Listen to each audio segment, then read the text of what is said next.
अरे दुल्हन आ गई, नई बहू आ गई।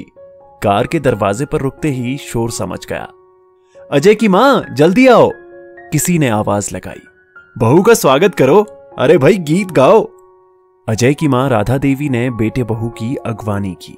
अजय जैसे ही आगे बढ़ने लगा कि घर का दरवाजा उसकी बहन रेखा ने रोक लिया। अरे भैया, आज भी क्या ऐसे ही अंदर चले जाओगे? पहले मेरा नेक दो, एक चवन्नी से काम चल जाएगा। अजय ने छेड़ा और भाई बहन की नोक झोंक शुरू हो गई। सब औरतें भी रेखा की तरफदारी करती जा रही थीं। केतकी ने धीरे से नजर उठाकर ससुराल के मकान का जायजा लिया। पुराने तरीके का मकान था। केतकी ने देखा ऊपर की मंजिल पर कोने में खड़ी एक औरत और उसके साथ खड़े दो बच्चे हसरत भरी निगाह से उसको ही देख रहे थे। आंख मिलते ही बड़ा लड़का मुस्कुरा दिया। वो औरत भी जैसे कुछ कहना चाह रही थी, लेकिन जबरन अपने आप को रोक रखा था।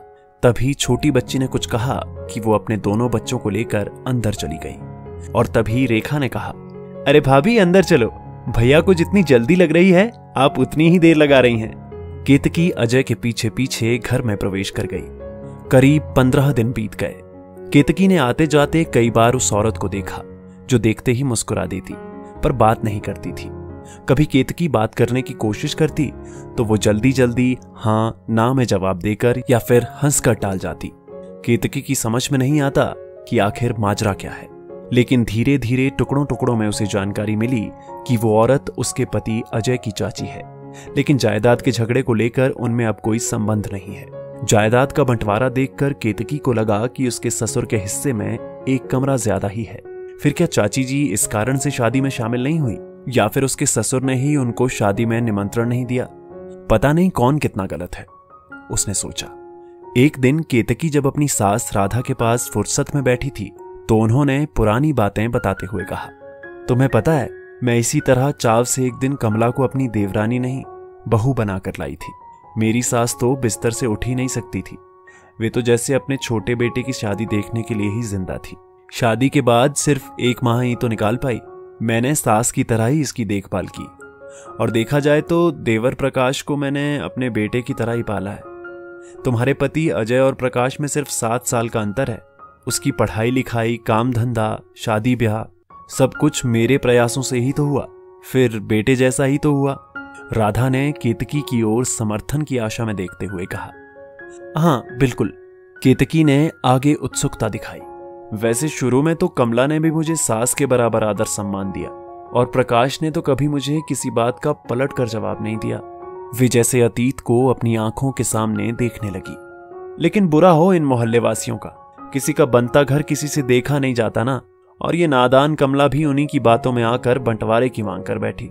राधा ने मुंह बनाते हुए कहा, क्या बात हुई थी? केतकी अपनी उत्सुकता दबा ना पाई। इसकी शादी के 3 साल तक तो सब कुछ ठीक ठाक चलता रहा, लेकिन पता नहीं लोगों ने इसके मन में क्या क्या भर दिया कि धीरे धीरे इसने घर के कामकाज से हाथ खींचना शुरू कर दिया। हर बात में हमारी उपेक्षा करने लगी। फिर एक दिन प्रकाश ने तुम्हारे ससुर से कहा, भैया मैं सोचता हूं कि अब माँ और पिताजी तो रहे नहीं, हमें मकान का बंटवारा कर लेना चाहिए, जिससे हम अपनी जरूरत के मुताबिक रद्दोबदल करवाना चाहें तो करवाकर अपने तरीके से रह सकें। ये आज तुझे क्या सूझी? तुझे कोई कमी है क्या? प्रकाश को ऊपर से नीचे देखते हुए तुम्हारे ससुर ने कहा। नहीं, ये बात नहीं है, लेकिन बंटवारा आज नहीं तो कल तो होगा ही, होता आया है। अभी कर लेंगे तो आप भी निश्चिंत होकर अजय विजय के लिए कमरे तैयार करवा पाएंगे।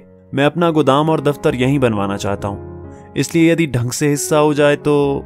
अच्छा, शायद तू अजय और विजय को अपने से अलग मानता है, लेकिन मैं तो नहीं मानता।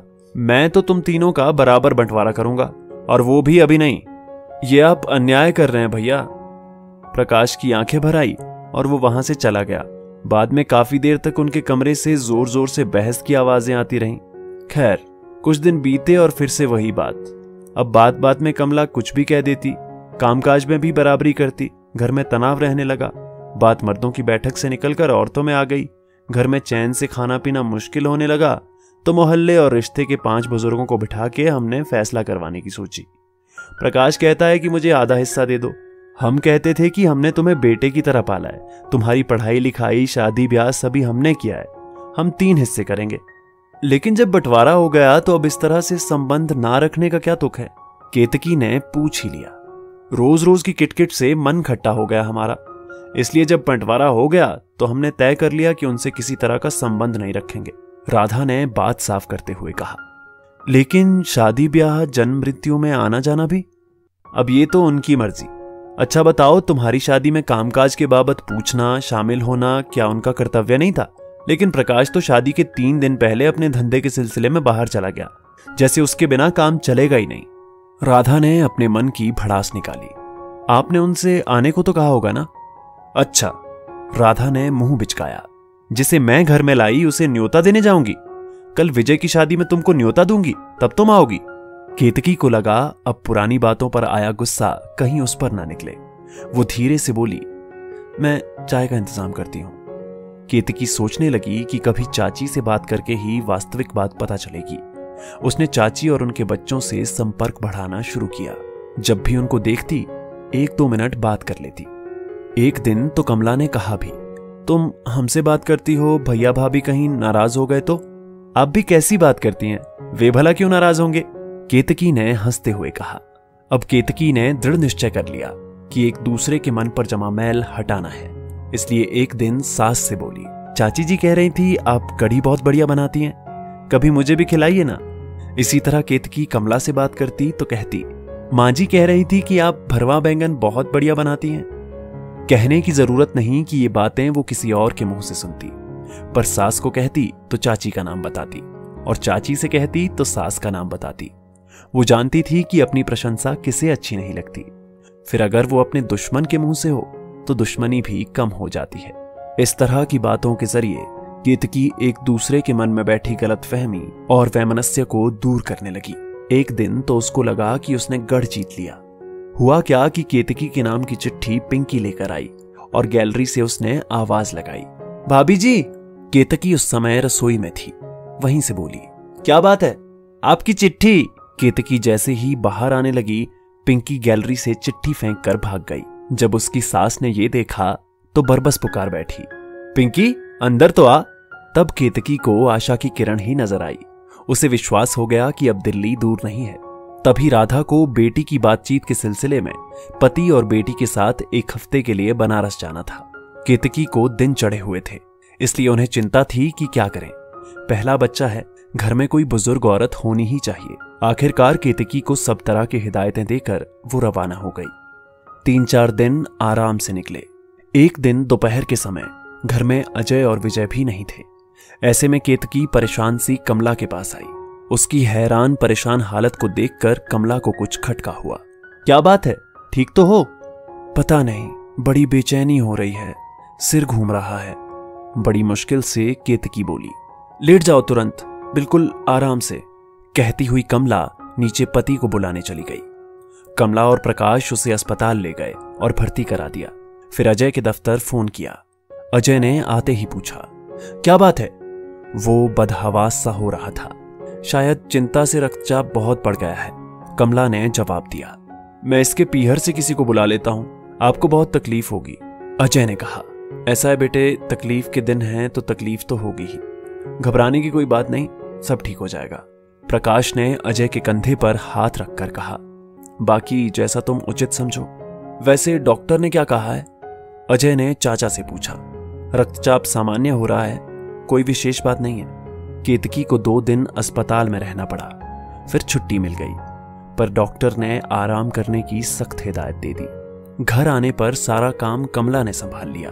केतकी इस बीच कमला का व्यवहार देखकर सोच रही थी कि गलती कहां है। कमला कभी भी उसके सास ससुर के लिए कोई टिप्पणी नहीं करती थी, लेकिन एक दिन केतकी ने बातों बातों में कमला को उकसा ही दिया। उन्होंने बताया, मैंने बंटवारा कराया, ये सब कहते हैं, लेकिन क्या गलत कराया? माना वे उम्र में मेरे सास ससुर के बराबर हैं, इनको पढ़ाया लिखाया भी, लेकिन सास ससुर तो नहीं है ना।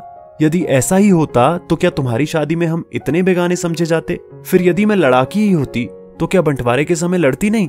सब यही कहते हैं कि मैंने तनाव पैदा किया, पर मैंने ये तो नहीं कहा कि संबंध ही तोड़ दो, एक दूसरे के दुश्मन ही बन जाओ। अपने अपने परिवार में हम आराम से रहें, एक दूसरे के काम आए। लेकिन भैया भाभी तो उस दिन के बाद आज तक हमसे क्या, इन बच्चों से भी नहीं बोले। यदि वे किसी बात पर अजय से नाराज हो जाएं, तो क्या विजय की शादी में तुम्हें नहीं बुलाएंगे? ऐसे बेगानों जैसा व्यवहार करेंगे क्या? बस यही फर्क होता है और होता आया है। उसके लिए मैं किसी को दोष नहीं देती। खैर छोड़ो इस बात को। जो होना था वो हो गया। बस मैं तो यही चाहती हूं कि दोनों परिवारों में सदा मधुर संबंध बने रहें। मां जी भी यही कहती हैं, केतकी ने अपनेपन से कहा। सच? कमला ने आश्चर्य प्रकट किया। हाँ, फिर वे हमसे बेगानों जैसा व्यवहार क्यों करती हैं? वे बड़ी हैं ना, अपना बड़प्पन बनाए रखना चाहती हैं। आप जानती ही हैं, वे उस दौर की हैं कि टूट जाएंगी पर झुक नहीं सकती। केतकी की बात सुनकर कमला कुछ सोचने लगी। शाम तक राधा, रेखा और दुर्गाचरण आ गए। आकर जब देखा कि केतकी बिस्तर पर पड़ी है तो राधा के हाथ पांव फूल गए। राधा ने सहमे स्वर में पूछा, क्या हो गया? कुछ नहीं, अब तो बिल्कुल ठीक हूं, पर चाची जी मुझे उठने ही नहीं देती। केतकी ने कहा। ठीक है, तुम आराम करो, अब मैं सब कर लूंगी। राधा ने केतकी की बात अनसुनी करते हुए अपने सफर की बातें बतानी शुरू कर दी। तभी कमला ने कहा, आप थक कर आए हैं, शाम का खाना मैं ही बना दूंगी। रोज कौन खाना बनाती थी? राधा ने जानना चाहा। चाची जी ने ही सब संभाल रखा था अभी तक तो। अजय ने बताया। अस्पताल में भी ये ही रहीं, 1 मिनट भी भाभी जी को अकेले नहीं छोड़ा। विजय ने बात आगे बढ़ाई। तो फिर अब क्या पूछ रही हो? दुर्गाचरण ने राधा की ओर सहमति की मुद्रा से देखते हुए कहा। हाँ और क्या, हम क्या पराए हैं जो अब हमको खाना नहीं खिलाओगी? राधा ने कमला की ओर देखकर कहा। जी अच्छा। कमला जाने लगी। दुर्गाचरण और राधा ने एक दूसरे की ओर देखा। फिर दुर्गाचरण ने कहा, अपना आखिर अपना ही होता है, हम ये बात भूल गए थे। तभी कमला कुछ पूछने आई तो राधा ने कहा, हमें माफ करना बहू। छी भाभी जी, आप बड़ी हैं, कैसी बातें करती हैं? ये सही कह रही है, बहू कभी कभी बड़े भी गलती करते हैं। दुर्गाचरण बोले तो केतकी के होंठों पर मुस्कान खिल उठी।